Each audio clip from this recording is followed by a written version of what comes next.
Here we are 3 years past the chat GPT moment that has redefined how the majority of people work. Yet it's still kind of AI chaos. And that's coming from the guy that talks about AI every single day. That's because the models are always changing. The players are always changing. The capabilities are always changing. And it's almost created just this AI sprawl because yeah, some companies have approved AI tools, others don't. And sometimes you have entire departments using unsanctioned AI, kind of this shadow AI that's casting a huge shadow over, are you even getting a return? It is extremely difficult for decision makers in organizations to not just know, hey, what's the right platform to use to maybe take advantage of the best models, regardless of the provider, but also how to do it in a secure way that can manage the chaos and actually lead to a positive ROI. So that's exactly what we're going to be tackling on today's episode of Everyday AI. What's going on, y'all? Welcome. If you're new here, my name's Jordan Wilson. I'm the host. We do this every single day, at least Mondays through Friday, bringing you an unedited, unscripted live stream podcast and free daily newsletter, helping everyday business leaders like you and me make sense of the AI chaos and leverage the best there is to offer to grow our companies and our careers. If that's what you're trying to do, it starts here. But make sure you go to our website at youreverydayai.com. We're going to be recapping the highlights from today's podcast, as well as giving you all of the other AI news that you need to know. All right. Enough of me. Let's talk to someone that's actually a global leader in this. And I'm excited for today's conversation. I talk about this concept all the time, but we have yet to have a dedicated episode just tackling how to manage AI sprawl and actually show ROI. So I'm excited for today's guest. Live stream audience, please help me welcome to the show, Kevin Kiley, the CEO of Airia. Kevin, thank you so much for joining the Everyday AI show. Hey, Jordan, really excited to be here. All right, let's get into it. Well, actually, first, for those that don't know, and you probably should know because Airia has been on the airways for the last week or two here on Everyday AI. But explain a little bit about what Airia is and what you all do, Kevin. Airia is an AI orchestration and security platform. We're a global company, about 400 customers now around the world and growing very quickly, all around this idea of how do we help enable organizations to move faster, more securely with AI. Mm. So AI sprawl, it seems like, has kind of gotten out of control, right? If I would rewind to the chat GPT moment and then look where we are today, I never would have imagined, right? There's literally hundreds of models that companies are using. The agentic capabilities are extremely impressive, yet there's huge security risks. How are you all tackling this concept of AI sprawl? Yeah, a great question and so relevant right now, as you say. About 3 years ago, that the ChatGPT 3.5 came out, and with that gauntlet thrown down, everyone saw what was possible or saw some version of what could be done. And in the years since, it's been a race to go employ AI as much as you can, anywhere you can, almost a reckless sort of FOMO that happened across the industry, right? Where every organization felt like they had to be showing they were doing something with AI.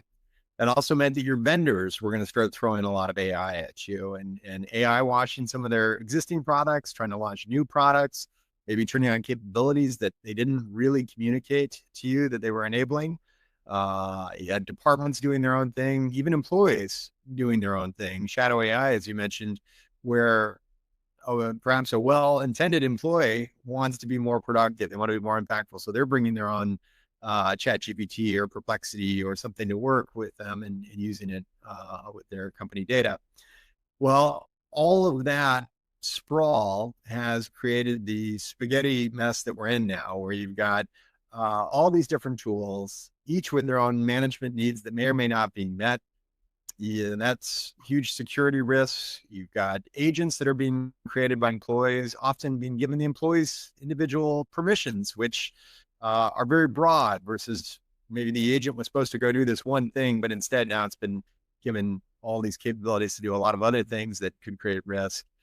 And then there's the financial aspect of it that you sort of touched on as well, where all these different purchases have been made without one sort of unifying direction, a lot of overlap, redundancy, and capability and need. And it means that the companies are being drowned in different invoices from different vendors without really any clarity as to whether those projects are performing for them and they're really getting return on it. So that is the mess that we've set out to try to address, to bring some clarity by providing kind of a central control plane, if you will, across the organization. Help them understand what AI has been employed, who's using it, how they're using it, create some record or observability of it all. And then once we know where it is, to apply some controls, some guardrails, and then ultimately help them build more efficiently. So you can build within our product using any model. We've got thousands of options. Integrate any of your tools or applications all within one. But if you've already got an existing vendor you're building on, great. Let us just help apply the controls, the guardrails, the visibility, and give you that overarching management across all the AI in your organization.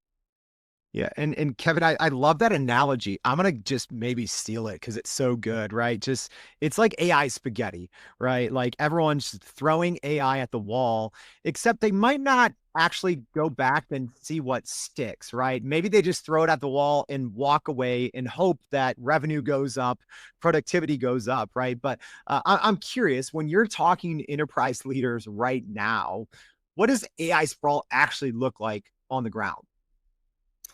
I think the most immediate thing that resonates is the security risk of it. And I talked about maybe, that these are overly permissed agents that an employee may stand up.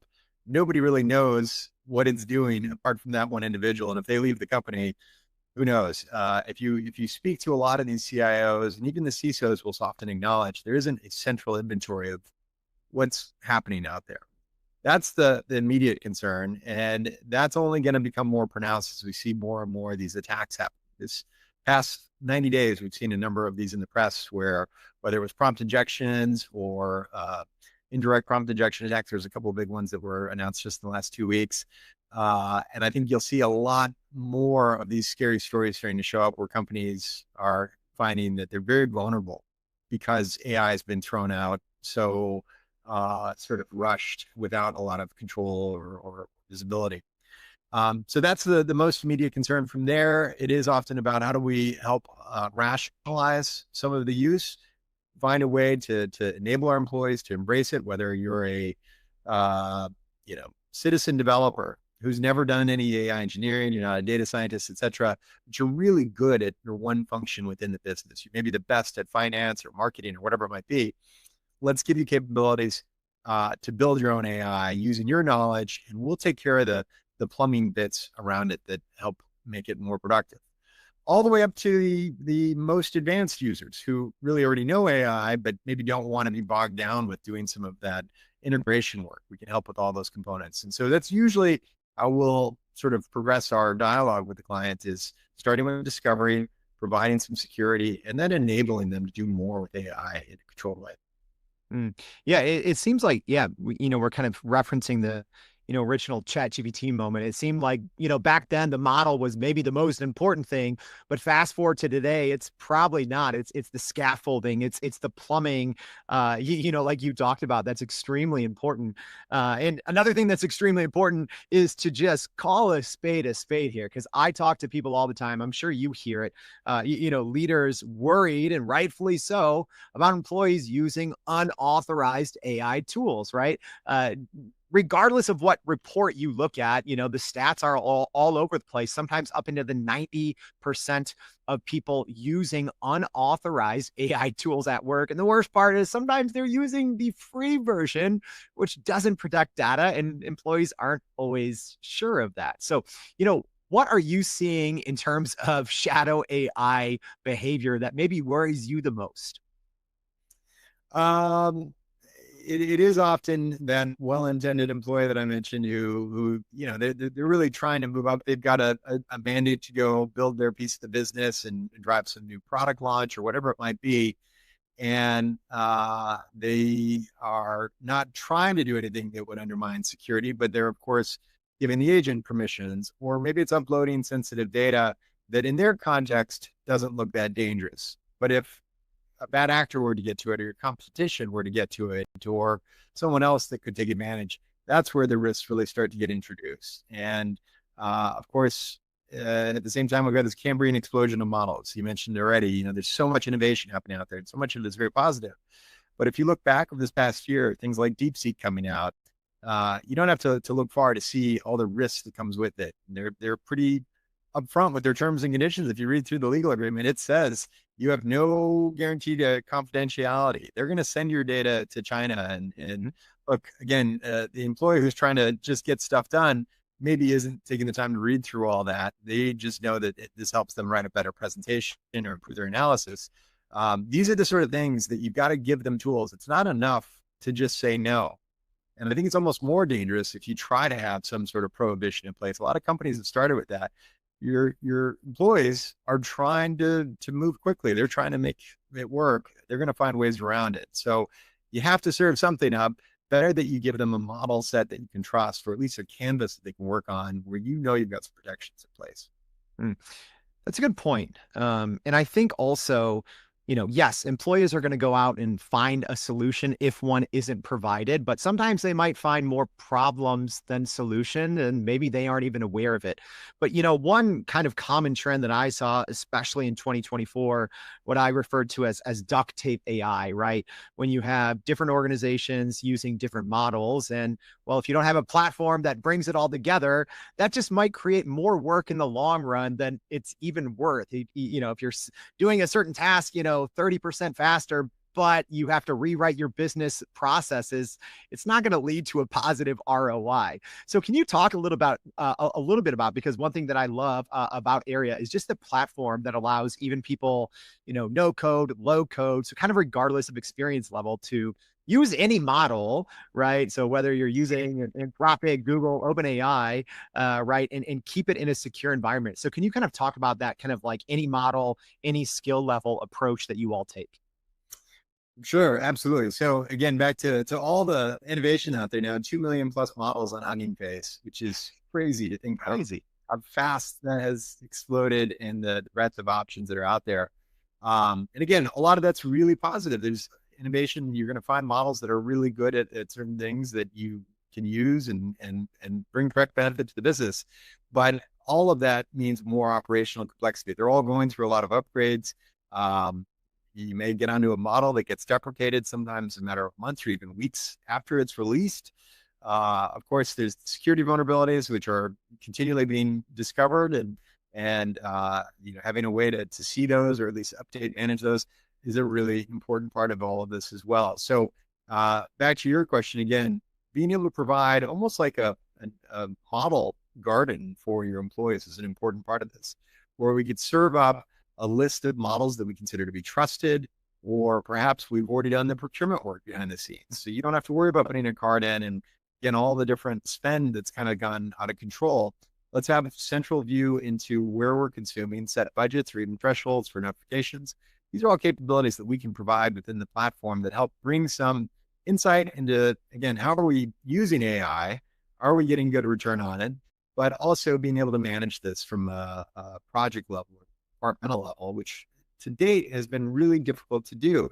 And I don't know, I don't want to accuse the model providers of deliberately trying to make it kind of opaque, but it certainly is. Each of them have their own consumption models around their tokens, and you have to set up each one individually.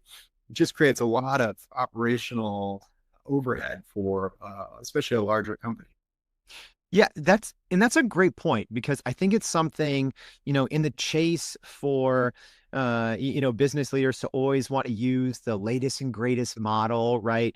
I see a lot of times, sometimes people just boxing themselves in, right? Because you might not think that there's a huge difference between, I don't know, Anthropic Sonnet 4.5 and, Google Gemini 3, right? But there actually is, and there can be. Can you talk a little bit about the modular kind of setup and why it's important to have a platform that maybe allows you to avoid vendor lock in, right? Because yeah, like you said, what if a model gets shut down, or if all of a sudden a new update causes it to be overly sycophantic or something? Right, right. Well, the first thing I would point to is, again, that there's this arms race of innovation happening right now, where month to month, sometimes week to week, you're seeing a new leader take that top benchmark for performance, accuracy. We just all continue to be blown away by how quickly the space is evolving. And it's performance. It's the fact that they may be shedding that old model that you got hooked on, or it may be the cost implications. If you started on ChatGPT 4.0 last year and somehow tried to stay on that, very powerful. And really, again, it was so exciting when it first came out, but it was also quite expensive. And we've seen that every subsequent release, the cost has fallen significantly. Even going from 4 to 4.1, I think was something like an 800% difference. Massive amount of change there between how your token costs were being incurred. So that continues to happen in this space. It's sort of Moore's law on steroids, where the cycle times are getting faster and faster. The models are getting more and more powerful, and often the costs are coming down on a token basis. Now, there's another level of detail behind, again, how the tokens are consumed, but it's you can't deny that the models are getting better, and by and large, they're getting cheaper for what you need them to do. So being able to stay agile becomes really, really important. I would argue a key part of your organization's AI strategy is making sure that you maintain some free agency, if you will, to be able to swap as these different large companies battle between each other to deliver a better technology. Keep yourself open so that you can harness the latest and greatest at the most efficient rates. And then the bigger issue of vendor lock-in comes into play, where they are going to, of course, be trying to hold you into their ecosystem and gain more and more leverage. And for every organization, as you build into greater dependency on AI, you have to look at this as a risk, not just from a financial perspective, but also from business continuity. There have been a lot of outages over the last year. I won't name names, but you can Google most of this and you'll see that most of the major providers had significant outages, sometimes 6, 10, 12 hours long. And if you've built an application that is business critical, or worse yet, maybe patient critical, and that goes down, and now your team is really relying on that for the way that they're working, you've got a really significant problem. The ability to route between models, providers, I think will become sort of a standard of care. You have to have that if you've really got a credible program.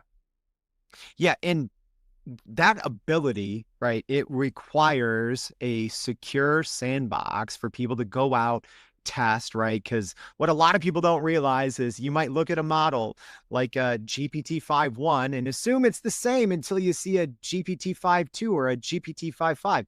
But that's not the case. There's always kind of updates going on under the hood. So, can you talk a little bit about the importance of having that secure environment where you can not only constantly test or prepare, in the case that you just brought up, prepare if, hey, a model does go down for 6 hours, 10 hours, 12 hours, have you securely tested the next model up, so to speak? Can you talk a little bit about the importance of that and how you all provide that option?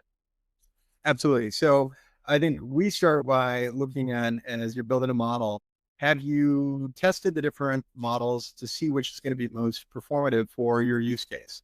And we can measure that on a number of levels. It could be latency, it could be cost, as we talked about. So running the same task or prompt across 4 or 5 models to see how they're all going to compare to each other, and then continue to monitor on that basis. The initial exercise will allow you to benchmark them for what you're trying to do and define what your primary model is, and then maybe a secondary or a failover, or even a third failover, so that in the event that something goes wrong, not only can we detect that, let's say, latency is spiking on Mistral's model or Claude or whatever it is we've used for this, and that there's real performance concern, but we know to now route to the next model, which could be from, again, their competition. And so not only is it important to have, I think, the capability to swap between them that way without having any disruption in service, but the fact that we're not beholden to any one of those companies, I think, becomes a really important value for us. That we partner with all of them and a long list of other open source models that our clients can choose from, so that you can trust us to move between them. And if you were just all in on Microsoft or Anthropic or any one of them, could you really ask them or expect them to route you over to their competition when something goes wrong. I think that's why you need an independent third party company to sit as this sort of front end that they manage to have. Yeah, I liked what you said earlier, kind of the free agent provider, right? Like that's important. But so I'm curious because you also mentioned, 2 million models on Hugging Face, and I know even, smaller domain specific models are getting more and more common and popular in the enterprise. So, I assume this 2 million model, if we talk next year, it's going to be way more. But that also creates more sprawl. It creates more potential security if you're trying to just do them all individually on your own without using a provider. But maybe if we look at it from a CFO's perspective or a COO's perspective, where does AI sprawl kind of quietly start destroying value before anyone notices? Because I think from people I've heard of, once you notice, it's either not too late, but you've already lost a lot of ground. So where does it start to pop up before anyone really notices? Well, the big problem that has been well documented in a lot of different studies, and most recently there was the MIT Gen AI divide, I think called the State of AI in Business report, that was really kind of an earthquake across the industry. And I suspect a lot of your audience has had a chance to see this or at least read parts of it, where they saw that 95% of these pilots never get to production. And that's staggering when you think about all the money that's being spent and the good intention behind all the tools that are being purchased and implemented and consultants. It's a lot of waste, unfortunately, that thus far has just not been able to deliver real value to the business. And I think the number that they put in the study was they ranged in from 30 to $40 billion worth of investment across the enterprise right now. So, I mean, it really is just wild to think about how much money is being burned on some of this right now. And that's got to be front of mind for the CFO is understanding all this hype, how much of it is really translating into value. Are we making good use of the investment? And, we've kind of touched on security a little bit, but I want to dive a little bit deeper, right? I'm one that's always, testing out the latest models and seeing how they work. And if I'm being honest, over the last, I don't know, 2 quarters, seeing what just models are capable of, it's almost getting to the point where it's like, wow, a single model can do a lot more than an entire system could do. 2 years ago or even 18 months ago. Talk about how quickly security changes on the AI side and, what business leaders need to know about, kind of the intersection of agentic AI and security. Well, I think, again, there's so many moving pieces here for security to keep up with. And it really is a new world.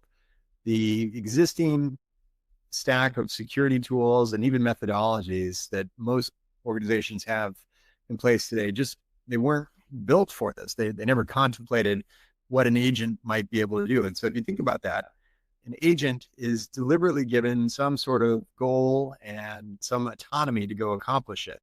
It's also going to be given permission and access to go touch multiple systems and tools. So it's very, very capable. As we've talked about, already today, sometimes too capable for what it was initially set out to do. If it was given permissions of an individual that may have a very broad set of capabilities, that's a little scarier because then security doesn't know who really touched what information, what systems. You've got it running around. There's going to be a lot of ambiguity about how do we lock that down. If the employee leads the organization, do we know to turn that off? Would we want to turn it off? So the whole agentic paradigm shift here that's happened is a real issue for security. Beyond that, though, AI itself being so powerful, but only when it's prompted correctly, is another risk. As we move from APIs, which were very deterministic, and I could call this system and get this bits for these fields, to something that is driven by natural language, which is subject to interpretation and can be manipulated. That's a real challenge. You want the AI to be able to understand a command that may be presented in a number of different ways, but that could be deliberately weaponized to try to take advantage of the ambiguity of natural language.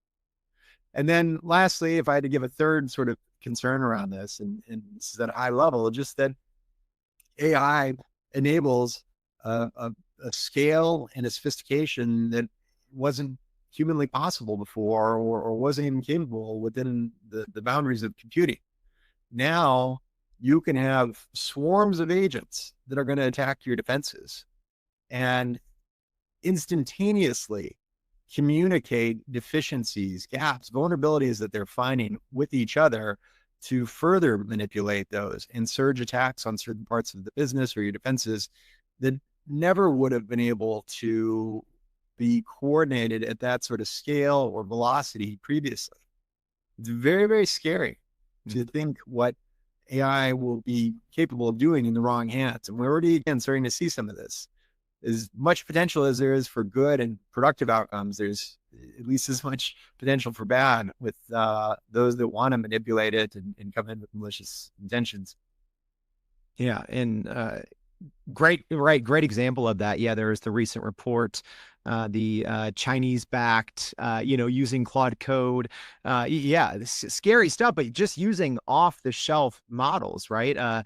It's not like you have to have the world's most sophisticated cyber attacks anymore when you can use natural language and off-the-shelf models. So, we've covered a ton in today's show, Kevin.